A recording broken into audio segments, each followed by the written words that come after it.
শোনো বেটা, তুমি যে ম্যাট্রিক 2বার ফেল করছো এজন্য আমি কোনো প্রকার তোমার উপর মন খারাপ করিনি। একটা কথা সবসময় মাথার মধ্যে থোবা, আল্লাহ যা করে ভালোর জন্যই করে। শোনো, সুইডেনে একটা দিন মজদুর, তার খুব ইচ্ছা টাইটানিক জাহাজে দুটবি। এই জন্যে ওই ওভার টাইম কাজ করে টাকা জমাচ্ছিল। টাকা জমাতে জমাতে মোটামুটি টাকা জমানো হয়ে গেছে, আর 1 মাস বাকি আছে টাইটানিক জাহাজ ছেড়ে দেওয়ার। 1 মাস আগে হচ্ছে কি ওই দিন মজুরের বেটার পাওয়াত কুত্তা কামাছে। কুত্তা কামানোর কারণে হচ্ছে কি জলাতঙ্ক রোগ হচ্ছে। ডাক্তার চিকিৎসা করার পর কছে যে আপনি বেটা 6 মাস বাড়ি থেকে বাহান যাবি না। এই কথা শুনে তো বাড়ি ওর বাপের তো খুব মন খারাপ।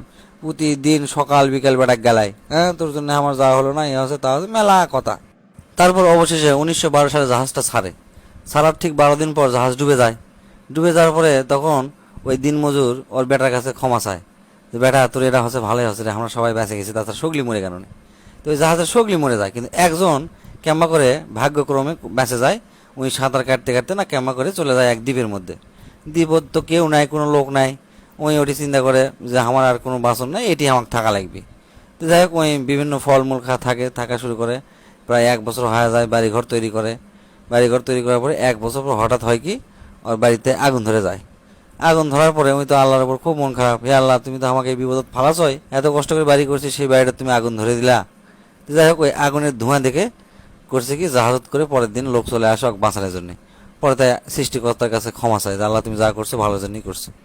তাহলে আব্বা আমি যে ফেল করেছি, তাহলে আমি তো অশিক্ষিত খাতাতেই থাকে কেন? তাহলে আমাকে দিয়ে তো জীবনে কিছুই হবি না। শোনো, এটা তোমার ভুল ধারণা।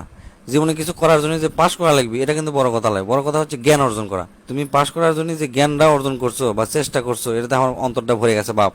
শোনো, এক গ্রামে সগলি মাল্টি ন্যাশনাল কোম্পানির চাকরি করে।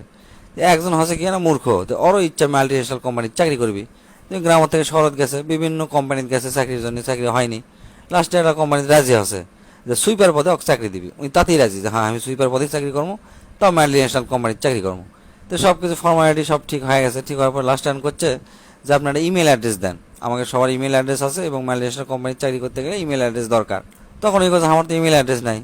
তখন এই কথা শোনার সাথে সাথে মানে আর চাকরির লাইনে বার করে দিছে। ওই করছে কি রাগ করে চলে যাচ্ছে, আসে চিন্তা করছে সেটা আমি আর চাকরি করবো না, যা। ওই গ্রামত আসার পরে ওই টমেটোর ব্যবসা শুরু করছে। টমেটোর ব্যবসা কিছুদিন করাতে বেশ ভালো টাকা জমাছে। তো জমে ওর সাথে আবার আরও কিছু টাকা জমা দিয়ে ওই এটা করছে কি সাবানের ফ্যাক্টরি দিছে। সাবানের ফ্যাক্টরি এত ভালো সাবান তৈরি করছে ওই, যে সাবানের ফ্যাক্টরি তাড়াতাড়ি নাম করছে। নাম করাতে ওই আস্তে আস্তে সারা দেশ ওই সাবান বেচা শুরু করে দিছে। এবং খালি তাই নয়, ওই করছে কি দেশের চাহিদা মিটে বাইরের দেশে তুমি রপ্তানি করা শুরু করে দিছে। এই করতে করতে ওই মোটামুটি শিল্পপতি হয়ে গেছে এবং কোটি কোটি টাকার মালিক হয়ে গেছে। ওই কোটিপতি হওয়ার পরে একটা বড় লাইফ ইন্স্যুরেন্স কোম্পানি ওর কাছে আসছে ওর লাইফ ইন্স্যুরেন্স করানোর জন্য। তা হ্যাঁ, ওই ফর্ম টর্ম ফিল আপ করার পরে এক জায়গায় ইমেল অ্যাড্রেস আছে। তো এখন করছে যে আমার তো কোনো ইমেল অ্যাড্রেস নাই। তখন ওই লাইফ ইন্স্যুরেন্সের ওই কর্মকর্তা এখন অবাক হয়ে গেছে, যা করছে স্যার আপনি ইমেল অ্যাড্রেস নাই, আপনি কি কথা করলেন এটা?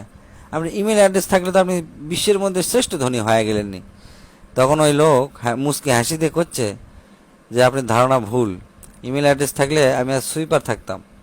আল্লাহ যা করে ভালোর জন্যই করে, এই জন্য আমি আজ পর্যন্ত কোনো ইমেল অ্যাড্রেস খুলিনি। সব সময় একটা কথা মাথার মধ্যে থোবা, আল্লাহ আমাকে কখনো নিরাশ করে না। আজকে ভালো কিছু পাইনি, কিন্তু ভবিষ্যতে আমাকে জন্য ভালো কিছু অপেক্ষা করিচ্ছে। চেষ্টা করে যাওয়া লাগবে। Do your best and leave the rest. যতক্ষণ ভালো কিছু না হয় ততক্ষণ পর্যন্ত অপেক্ষা করে যাওয়া লাগবে। আল্লাহর কাছে বিনয়ী হওয়া লাগবে, চেষ্টা করে যাওয়া লাগবে। সাফল্য তোমাকে খুঁজে নিবি।